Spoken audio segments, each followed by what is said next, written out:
Hi, I'm Jenny Walser, and this is the Permanent Rain Press.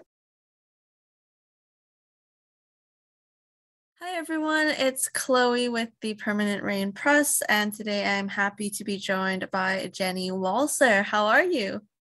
I'm good, thank you. How are you? I'm doing well. I'm so excited to steal a bit of your time to chat about an exciting project that was just released. But before that, first of all, I believe a happy belated birthday is in Oh order. It yeah, was on yeah. Sunday, right? It was. It was. So technically, still my birthday week. Yeah, I'm going to milk it for all it's worth. Thank you. Yeah. With the release of Heartstopper, I wonder if, all of this just seems like a big birthday present for you. Yeah, kind of. A year ago, my birthday fell in a weekend between 2 weeks of filming.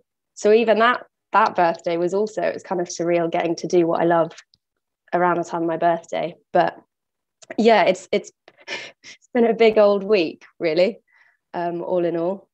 Yeah, well, you've been busy, I know, with premieres, other little tidbits here and there to celebrate the show, which we'll get into in just a bit. But I wanted to Mhm. start off the interview by asking you what was the initial spark that got you passionate about the arts and about performing? Um, well, originally I did a lot of dance. That was, I guess, my sort of main way into performing.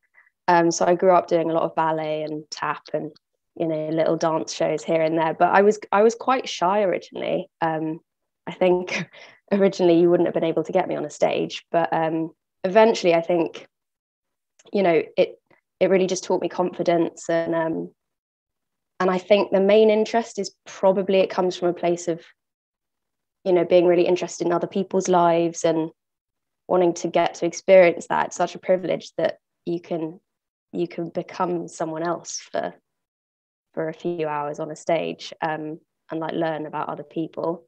So I think that was probably where it started. And also, I was very lucky that I've got parents who took me to the theatre growing up, which um, you know shaped a lot of why I'm an actor, I guess. Yeah, it always helps to have that support and people who push you to do the creative route. Yeah. Um, to take a little pit stop or a detour is interesting because you actually have a natural sciences degree from university. So where did this Yeah. interest come from? And tell me about your studies at Durham. Yeah, it's a weird one, isn't it? Well, I think probably where it came from was growing up. I think I'd always had an interest in maybe doing a career in medicine.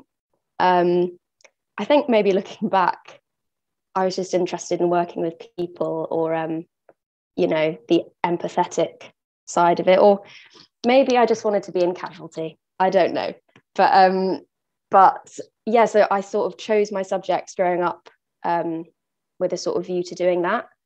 And I chose my A levels. They were mostly science subjects, and I really did love science at school. Um, and and then I sort of got to the point where I was applying for university, and I think I realised that I probably wasn't as committed as I needed to be. My sister is training to be a GP, and seeing her go through it is really hard. And she's my hero. She's made it to where she's at. But I think I just realised it probably wasn't for me. But I still wanted to do something science related at university. So that's where the natural sciences degree came from, I guess. Um, and the degree course at Durham was great because it meant that I could keep up other subjects. I carried on French whilst I was there, um, and they've got a really amazing student drama scene at Durham as well. So that was, I guess, what attracted me to there in particular. But yeah, I mean, whilst I was there, I did do a lot of theatre. That was sort of the thing that kept me going. Um, but but yeah, I've just got a natural sciences degree that is a bit of a rogue one. But yeah, and a fun fact for you that I don't think many people know. Me and Alice were actually in the same year at Durham, but we never came across each other. And I think, I mean, I love to think that maybe we, you know, pass each other on the street and had no idea that all these years later we'd be working together. But it's such a strange one to think that we just never even knew about each other at the time. And all these years later, it's sort of, I don't know if you believe in fate, but yeah.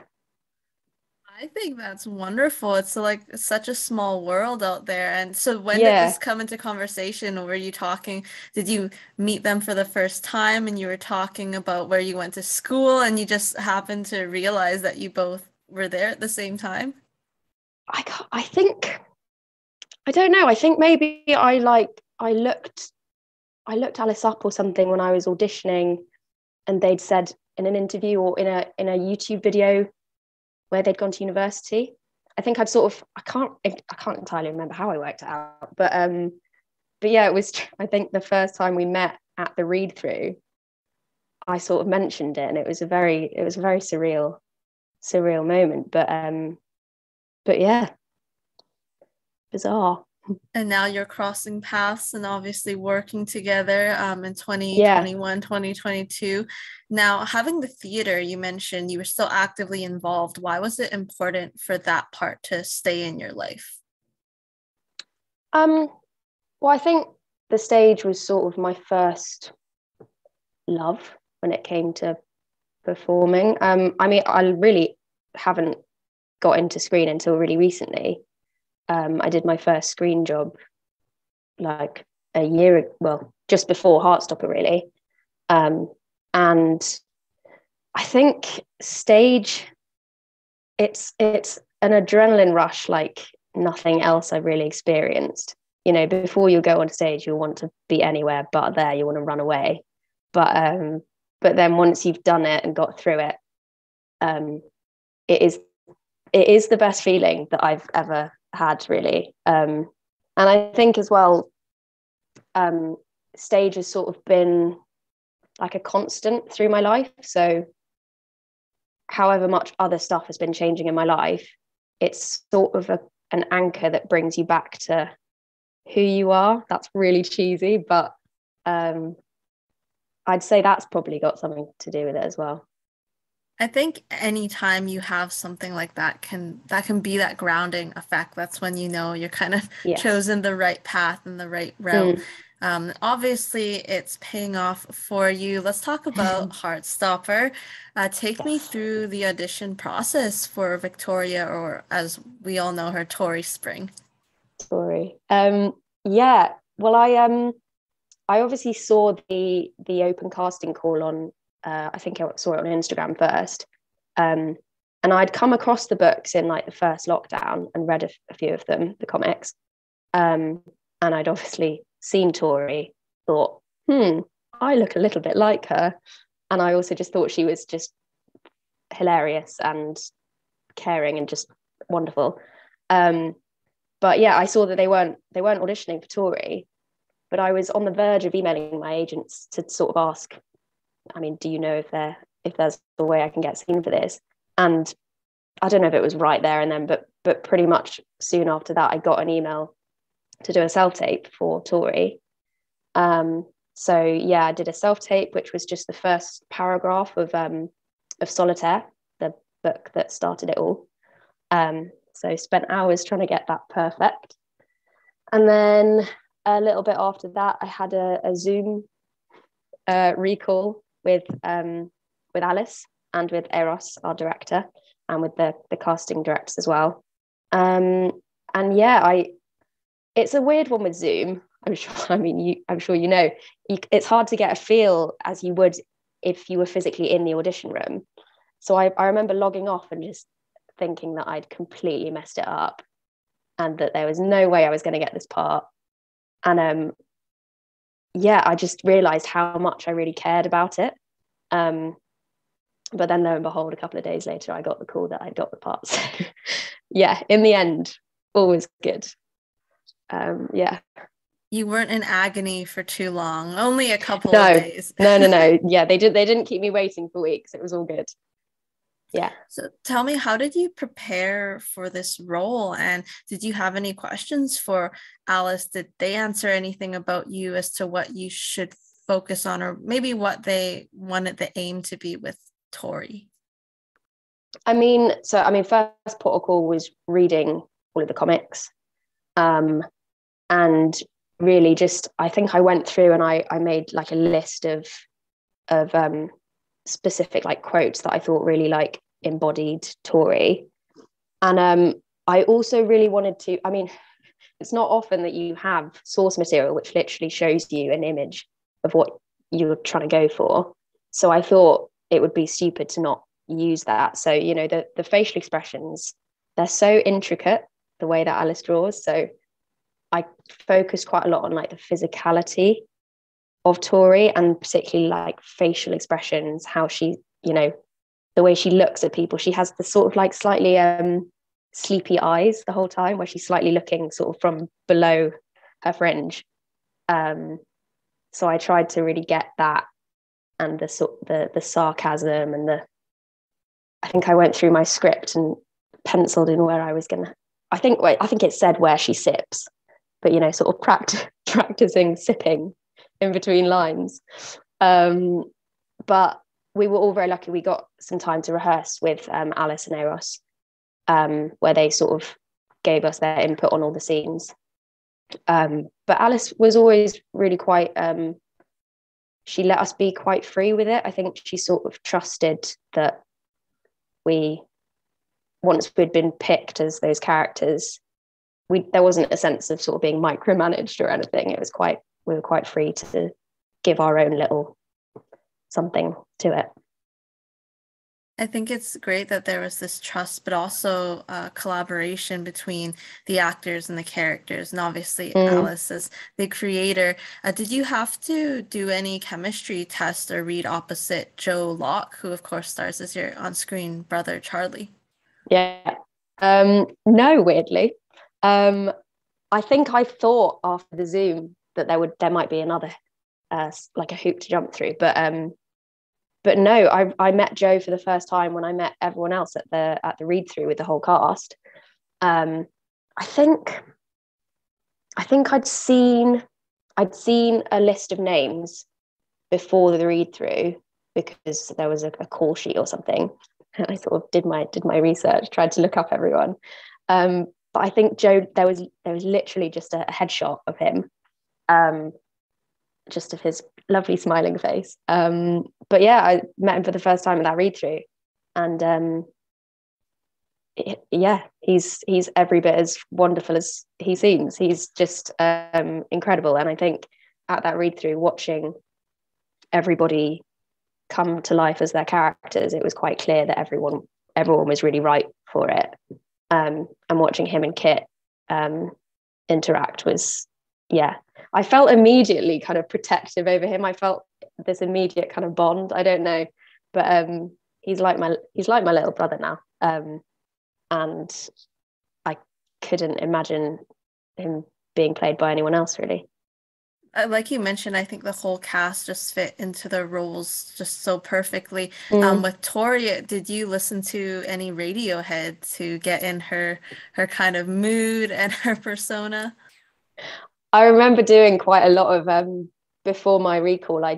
I listened to a lot of, there are like a lot of fan made playlists on Spotify, so I listened to a lot of that.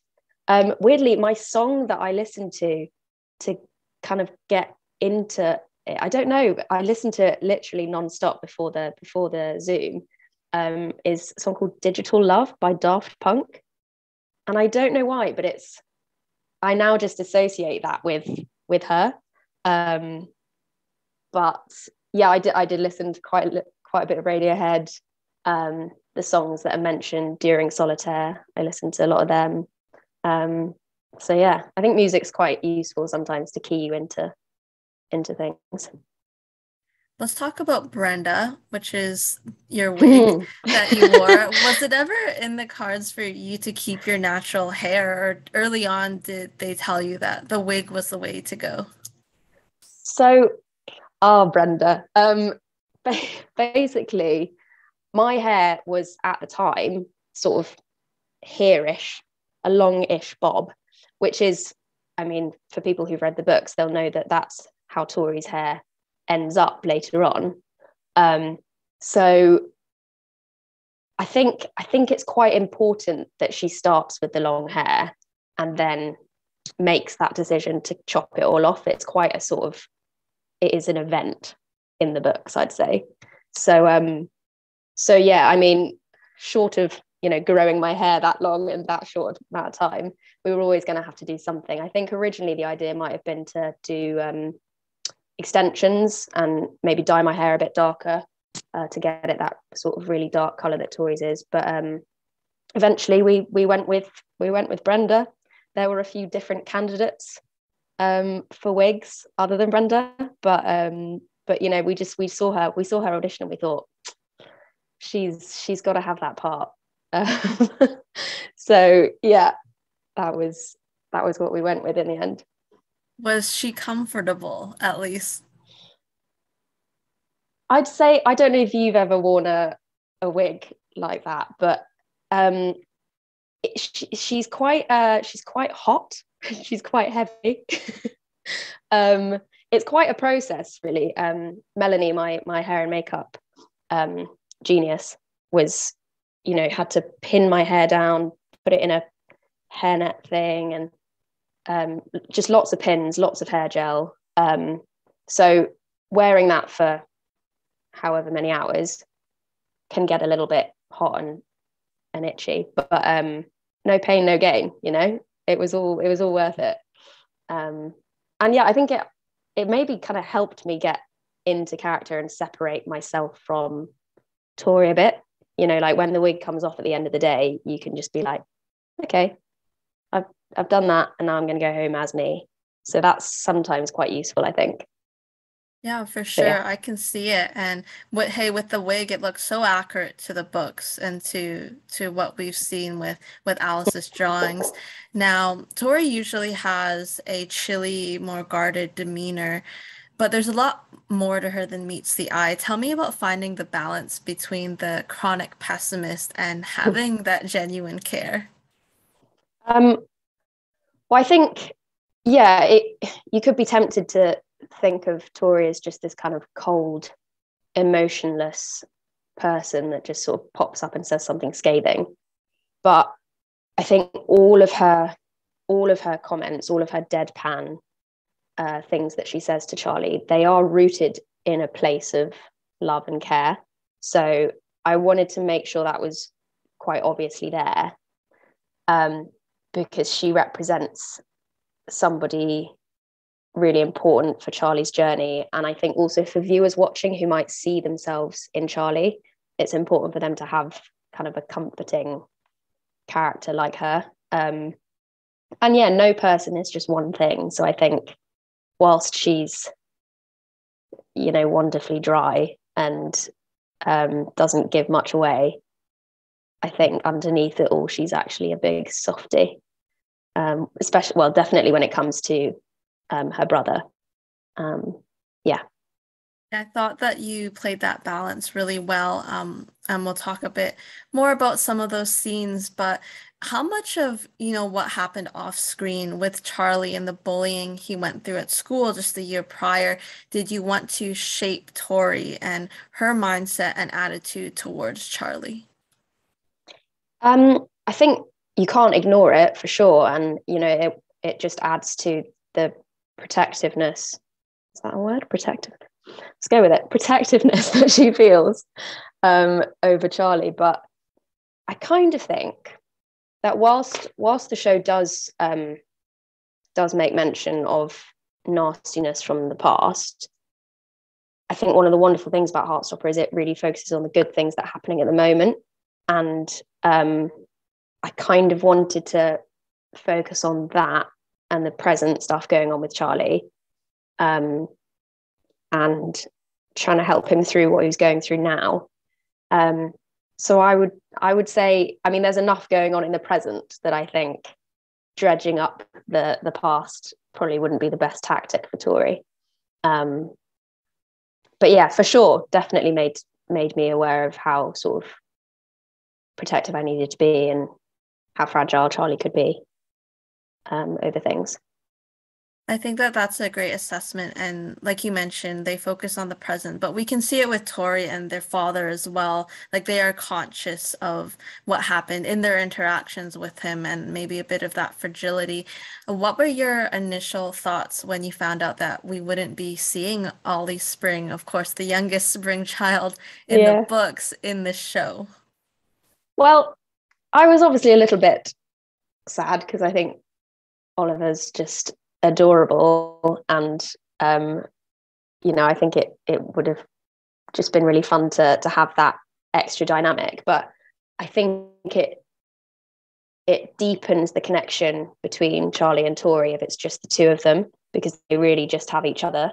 So I think, as sad as it was to see him go, I do understand why that decision was made. I think also logistically, it is hard to work with children actors. That brings in all sorts of extra challenges.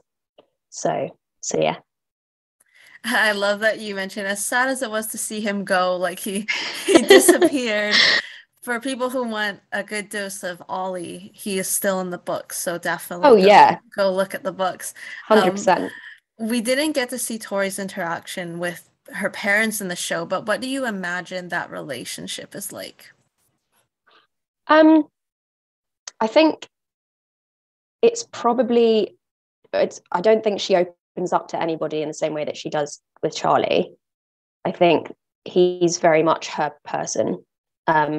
And I think I've always sort of imagined that she's like a sort of silent lurker around the house who doesn't really ever come out except for to sort of appear in Charlie's room or something. I think she's probably keeps herself to herself.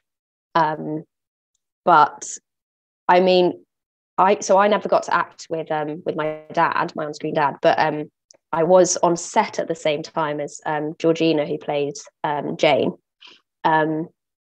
And there were so many similarities. It was a bit bizarre. I'm pretty sure she used to also dance. I think I'm remembering this correctly. She used to work at the same pub that I work at. There was some kind of weird synergy going on. So as people, I was like, we would get on like a house on fire. And she was really great. But so I think there's probably like an unspoken mother-daughter connection, but Tori's not somebody that shows love and physical affection very easily. So I think it's sort of she's not going to be snuggling up and giving her mum loads of hugs and kisses, but there's an unspoken kind of love and connection there. And hopefully, I mean, we'll get to see some more interactions in the future. But in terms of season 1, which was your favorite scene to be a part of and why? I think it's got to be in episode 8, the scene between me and Joe, where Charlie, breaks down. It's heartbreaking, and it's so well written by Alice. And it was just a really special day on set as well, because it was my last day on set. So I was already feeling quite emotional, and then to have to do that scene was quite a nice one to end on. And I really felt connected to Joe and really proud of Joe, because that was a hard scene to film and he does such an incredible job in it. And I just felt a lot of love actually just in that scene. And that one for sure for me. And I know that fans have responded well would be the wrong word, because it's horrible to watch in a lot of ways, but I hope that Tori's support in that scene means something to them as well. Yeah. Like you said, it's such an emotional one. I thought it was such a strong scene, though, for both you and Joe, because you could see the tears well up in Tori's eyes at that moment. Obviously, it started with you throwing the shoe at Joe's back. So yeah. Is there like a reel of how many times did you throw a shoe? I'm glad you asked. I'm really not very good at throwing. Anyone that knows me knows that I'm weirdly actually quite clumsy. So on that day, I was hyper aware of the fact that I'd got to throw this thing and aim for his back and hit him every time. And slippers are not the easiest things to throw because, you know, they've got uneven weight on the front and the back. So it just wasn't going great. And there was one point where they were setting up a different shot. And I just went out into the corridor with Reese, one of our runners, and just practiced aiming at things, just constantly trying to get it right. There's probably quite a few versions of that scene where the beginning is just not. I just completely just hit something else in the room, or I don't think I ever hit Joe in the head. I don't think there was ever any damage done, but yeah, I was pleased with the one they chose at the very least. Yeah, I'm sure you imagine that you wouldn't be going through like target practice at all. No, I show. really I didn't know that it was an action film when I signed up to it, you know, like yeah. I mean, I'm glad that you got it right at the end, and the scene they shot, obviously I think the aim was spot on, so you have that going for my best work. Having Joe as a scene partner is primarily like your scenes were with him. What was that like? Did the two of you spend any additional time off set to build that relationship, get to know each other, or just even talking about your characters?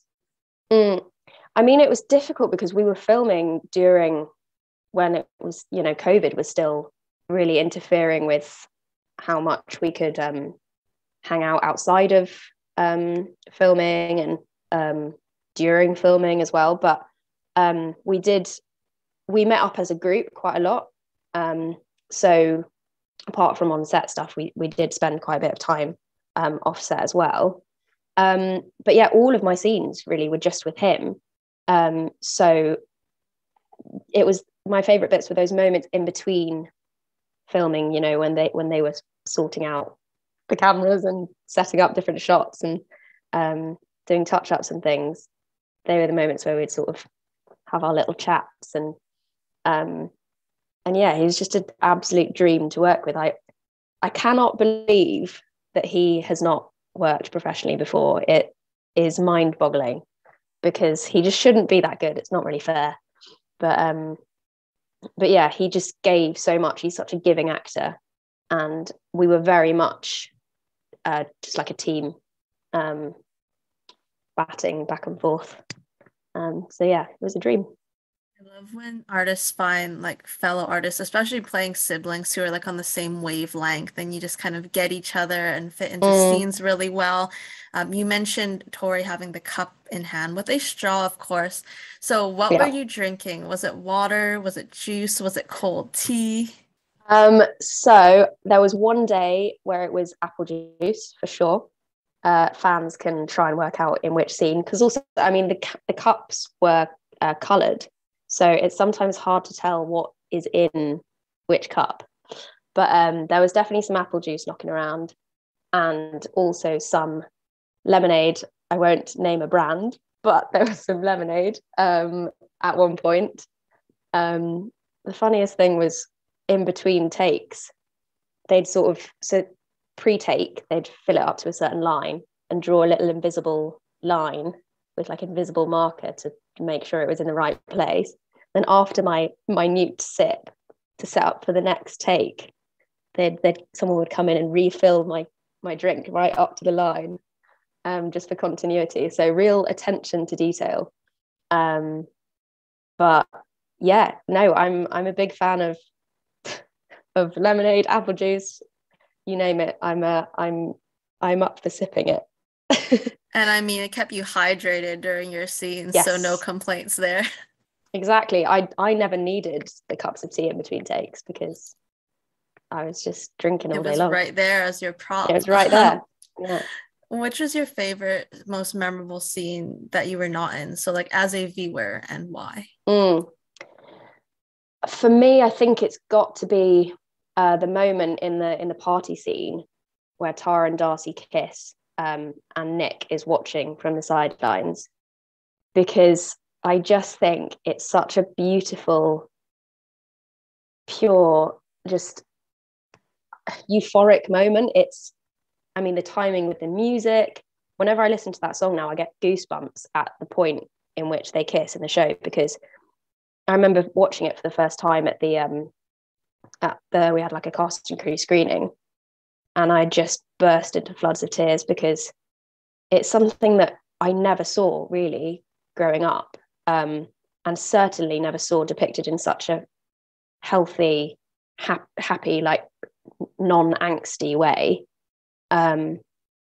It's just the purest show of love, and I just think it's beautiful, and makes me cry every time.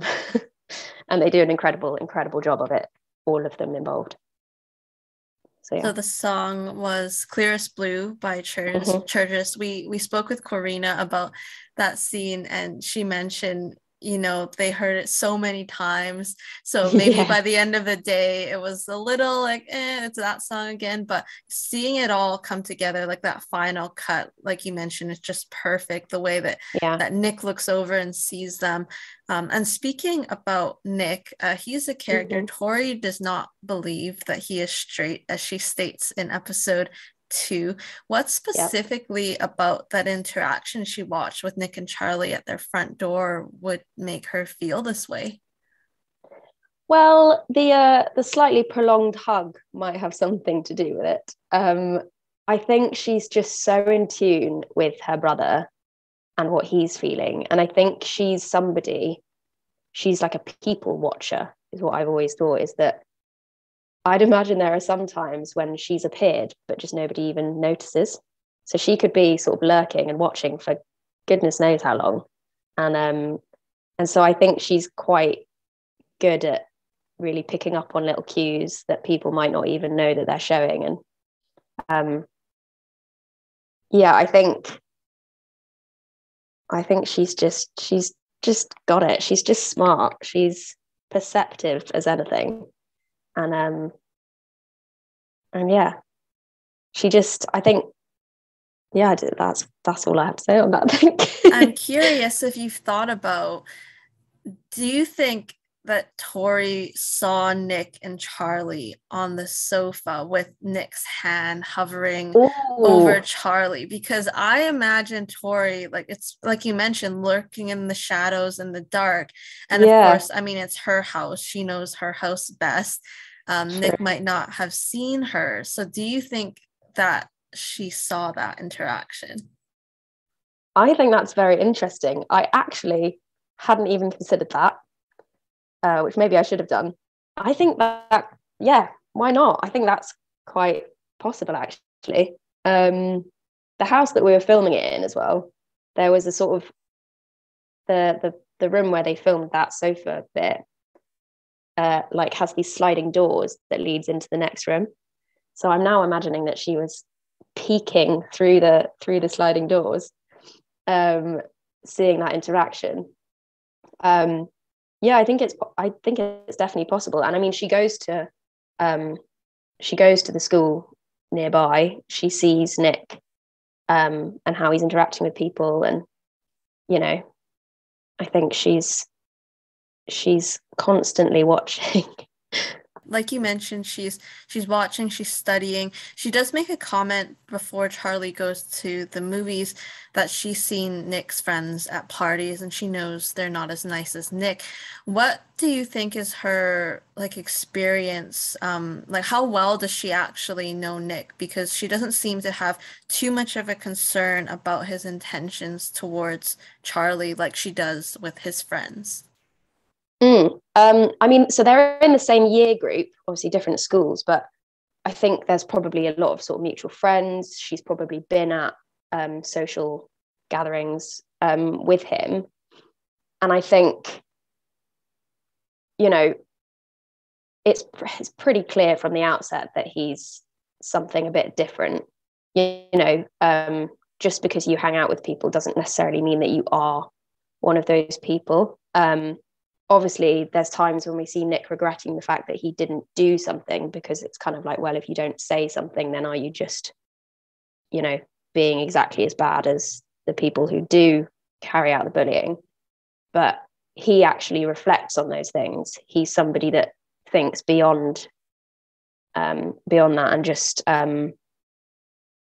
he's quite clearly just someone not quite like that. And the fact that he speaks out with Harry, gets himself into those fights, is prepared to essentially, cut off his ties from his friendship group to defend somebody for what he believes in is right. It's clear that he's not bad news like the rest of them. He's definitely gotten better, not as afraid of challenging the norm of his friend group, which we love to see in the show, and of course character development. But looking ahead, is there a specific scene, part, or theme in the Osmond verse that you would love to see adapted on screen in a season 2?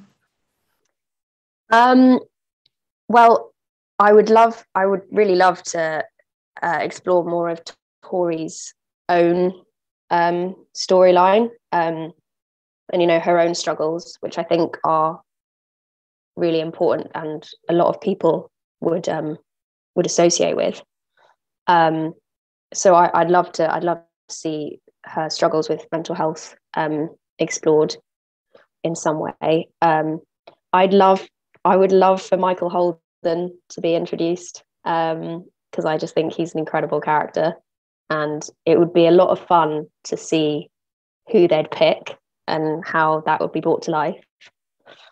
And I think, it's got to be at some point, I don't know whether, when in the story it would fall going forward series-wise, but the dinner scene with Nick's brother, David, it's gotta, who doesn't want to see that? And I also want to act that. I think it would be amazing.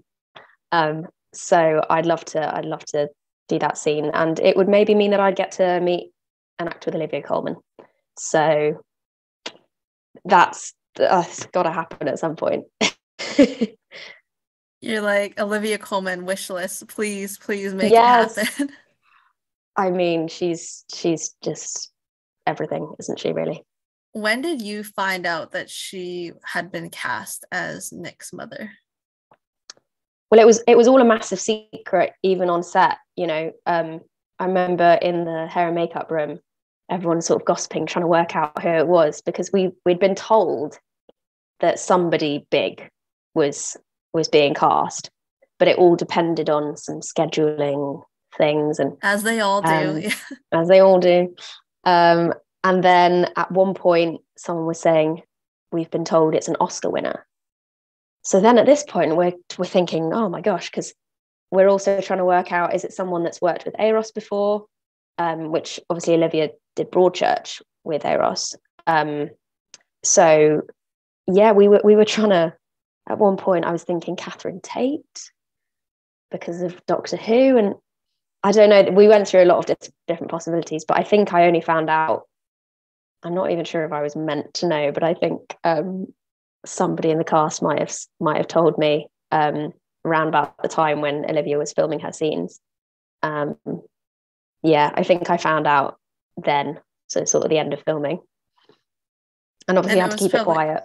Yeah, I know. Even I think Netflix wasn't budging, there was no promo for that. So when it was released, it was like, oh my goodness. And, she did such an amazing job in her chemistry with Kit, of course. Now, that scene, I think, that you mentioned that you'd love to see, I think, yes, as a viewer, as a fan, you're a pathetic little man. Who doesn't want to see that scene played out? Yeah. I think I'd also be curious who they would obviously cast as David, who, is a menace in his own ways. But in terms of behind the scenes, so what are some of your favorite moments from working with this cast and crew, and especially with the cast, like you mentioned, spending time as a group offset? One of my favorite behind the scenes is probably the slipper throwing. That was just funny in a lot of ways. Other than that, just being on set all the time was just a joy. Everyone was just happy to be there. Everyone really cared about it. And it also just, because we were filming in this school, it kind of felt like we were doing just a big school play in a way. It didn't feel pressurized and scary and Netflix. So I mean, I remember we each had our dressing rooms were classrooms. We were each in a different classroom. And I remember there was one lunchtime where I could hear some sort of laughter from down the corridor. And at this point, I'd only really hung out with Joe when filming our scenes. But I really wanted to get to know the rest of the cast. So I sort of potted along down the corridor and knocked on someone's door where I could hear them all inside, and sort of said, "Oh, can I come and have lunch with you guys?" And they welcomed me in. I think Bash was the first one who he gave up his seat for me and sat on the floor, which was just very sweet. And that's just Bash all over. He's just an absolute gem of a person. But yeah, and just that lunchtime was really special because I suddenly felt like I was really part of the group. And they didn't need to do that, but they did. And yeah, and then I think it started snowing during that lunch break, and we all just sort of gathered at the windows, and it was quite magical.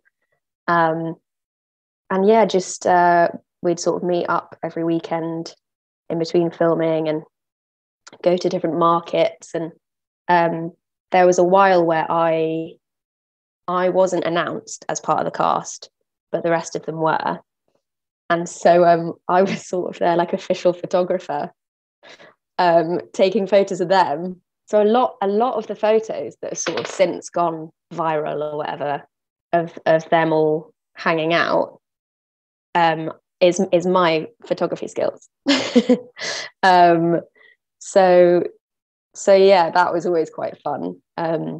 Feeling a bit like it was a big secret that no one was allowed to know yet, being undercover. That was quite funny. Yeah, to feel like you were a big reveal as well, kind of thing. I was gonna say the alternative is you could be in the photos, but you'd have to be at the very end, so you get cut off, and all of the photos that actually got posted. My Photoshop skills are not good enough for that, unfortunately. But that would have been funny if we could then show that that I was there. That you were actually there in every single scenario. But I know you went on picnics in the park. You mentioned the markets, shopping, which is so great.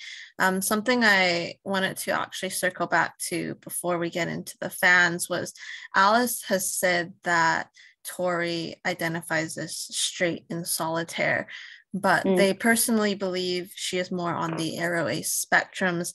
We were introduced to Isaac, played by the wonderful Toby Donovan in Heartstopper, who could also explore this sexual orientation, as Alice has said on Twitter.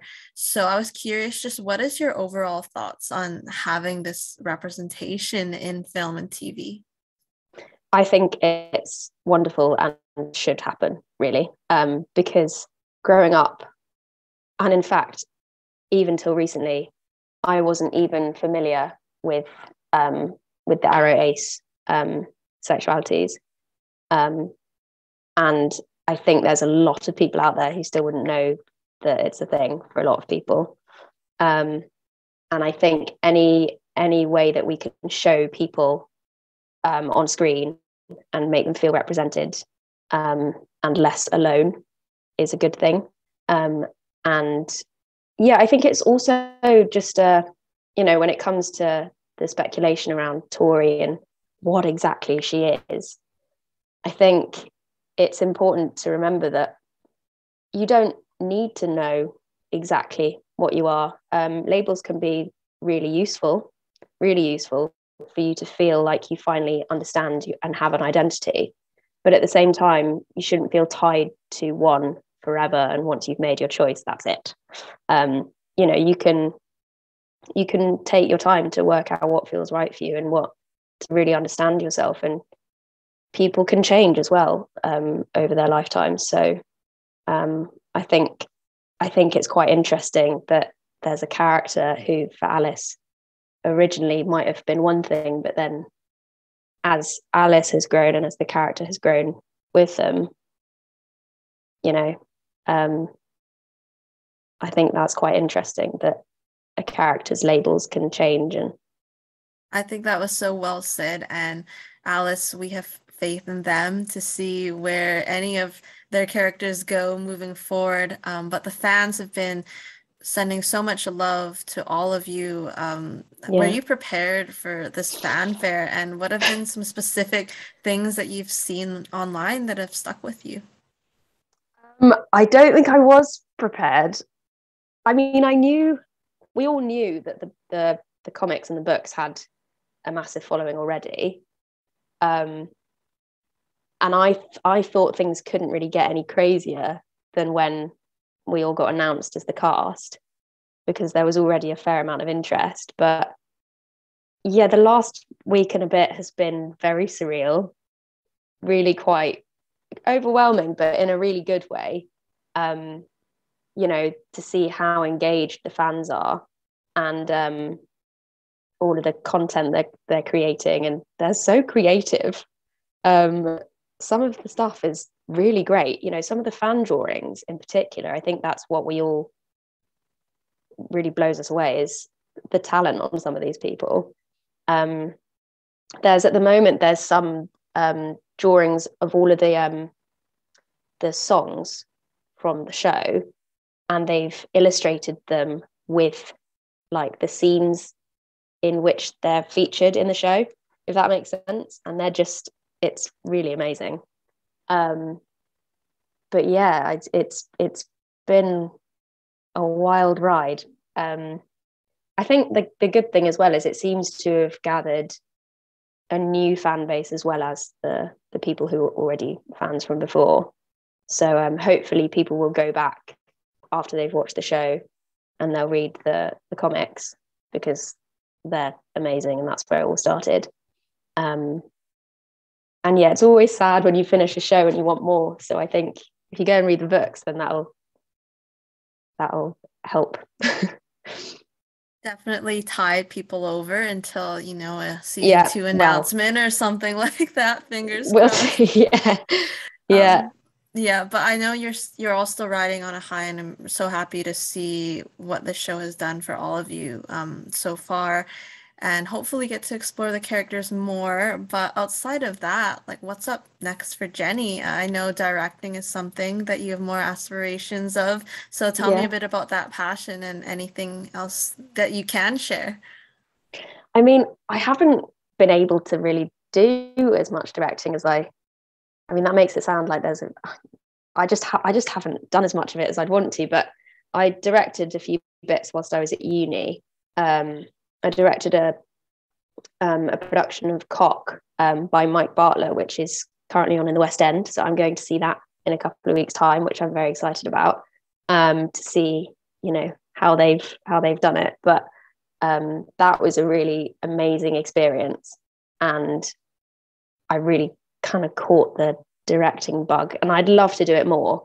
I'd love to try my hand at directing some screen bits and bobs. I feel like maybe I need a little bit more experience around cameras and that, because it's a whole other skill to watch. I was just kind of fascinated being on set, watching everybody doing their different jobs and how every single person is so important. There's no small players, and it's just stuff that I know nothing about, but I want to a lot.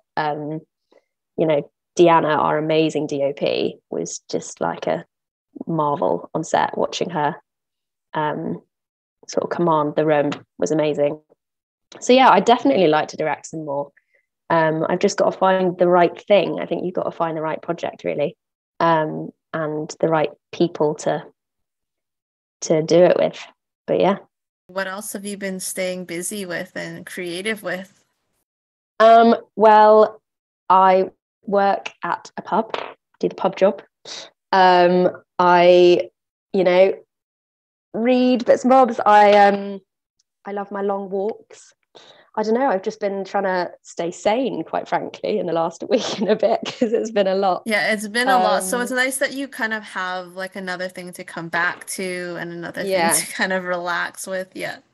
Yeah, for sure. And I've been toying with writing some bits and bobs, like short films and things. I've got some friends who have like production companies and things. So eventually maybe I'll make my own something. But yeah, and I mean I do still try and train, like acting wise. I think it's really important that you never get complacent and you always keep on going. So, you know, there's these amazing workshops called Go Hub, which is, you know, I've been in my life for a while, and it's a really incredible community. And that's really the basis of it, is community, not competition, because I think it can be a temptation to think of other actors as competition and a threat, when really there should be room for everyone. And if you lift each other up and you sort of work with people who inspire you and who you can learn from, then that's going to improve your acting, really. So yeah, just try and keep the old muscle going, really. Try not to lose it, just in case they give me the call and want me for something else. So yeah. That's great. But learning, like you mentioned, it is continuous, and it's great to surround yourself with a group of people who, you know, with their support and their encouragement, a lot of people can create their best work. So I'm happy to hear that there's a place for that for you. Because we are also a music-based website, I have to ask, who are you listening to on your playlist? So a lot of Kaytranada. Canadian, isn't he? I believe. I think so, yeah. Guttingly missed the release of tickets for his London show. So if anyone knows any that are going, then hit me up. But other than that, there's a band called Jungle, a British band who are just amazing. Their song Keep Moving is probably my song of the last year. So I'll never get sick of that one, really. Always makes me want to have a boogie. But yeah, that's probably my two main ones at the moment. Most played on Spotify. Yeah, for sure. Yeah. And our signature question for you, if you could be any ice cream flavor, which would you be and why? Oh my goodness gracious me. I love ice cream as well. This is going to be difficult. I feel like I would be some kind of sea salt caramel, like ripple thing, because I've got like different layers to it. No, that's so cringe. Oh, that's such a hard question. Maybe I'd be like what would you be? Have you never? No, I don't know. I'm gonna have to think about that one. For our guest, our esteemed guest. Because I can tell you what I'd like to eat flavor wise, but what would I like to be? I don't know. Ferrero Rocher, because I'm a bit nuts. Who knows? There we go. There's a personification. I love it. Yeah. I thought your first answer was fine. There's nothing cringe about trying to relate, unless you absolutely were like, no, I can't be that. But I like it. I love both those answers, and it's really been such a pleasure chatting, Jenny, and hearing your thoughts about the show and how you've been staying creative. So thank you for taking the time. It was my pleasure. Thank you for taking your time. Of course, we'll hope to catch up again down the road, but until then, make sure to catch Jenny in Heartstopper. Season 1 is out on Netflix. Thank you for watching. We'll see you next time.